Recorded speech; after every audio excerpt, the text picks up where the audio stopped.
రాజ్యసభ ఎన్నికల నేపథ్యంలో కాంగ్రెస్ అభ్యర్థి మీనాక్షి నటరాజన్కు సుప్రీంకోర్టులో చుక్కెదురైంది. తెలంగాణలో తనపై నమోదైన క్రిమినల్ కేసు వివరాలను ఎన్నికల అఫిడవిట్లో వెల్లడించలేదనే కారణంతో నామినేషన్ను తిరస్కరించిన ఎన్నికల అధికారుల నిర్ణయంలో జోక్యం చేసుకోవడానికి అత్యున్నత న్యాయస్థానం నిరాకరించింది. జస్టిస్ పీకే మిశ్రా, జస్టిస్ ఏఎస్ చందూర్కర్లతో కూడిన ధర్మాసనం ఈ మేరకు దాఖలైన పిటిషన్ను కొట్టివేసింది.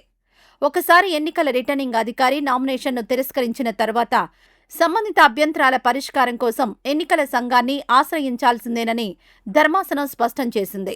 ప్రస్తుత దశలో నేరుగా జోక్యం చేసుకునే అవకాశం లేదని పేర్కొంది. మీనాక్షి నటరాజన్ తరపున సీనియర్ న్యాయవాది అభిషేక్ మను సింఘ్వి వాదనలు వినిపించారు.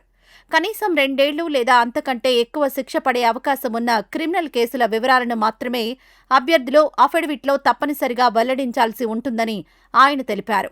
ప్రస్తుత కేసులో కోర్టు సమన్లు మాత్రమే జారీ అయ్యాయని, తుది విచారణ లేదా శిక్షకు సంబంధించిన పరిస్థితి లేదని ధర్మాసనం దృష్టికి తీసుకొచ్చారు. అయినప్పటికీ రిటర్నింగ్ అధికారి తప్పుగా అర్థం చేసుకుని నామినేషన్ను తిరస్కరించారని వాదించారు. ఈ వాదనలపై స్పందించిన సుప్రీంకోర్టు ధర్మాసనం నామినేషన్ తిరస్కరణ అంశంలో జోక్యం చేసుకునేందుకు చట్టపరమైన పరిమితులున్నాయని పేర్కొంది.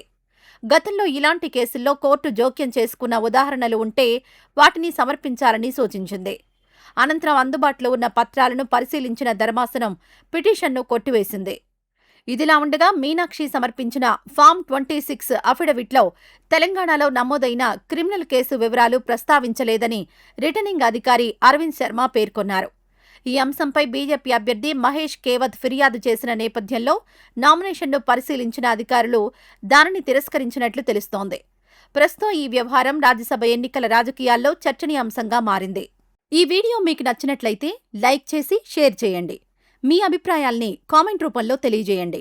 మరిన్ని ఇంట్రెస్టింగ్ అప్డేట్స్ కోసం కలం డైలీ ఛానల్ని సబ్స్క్రైబ్ చేసుకోండి.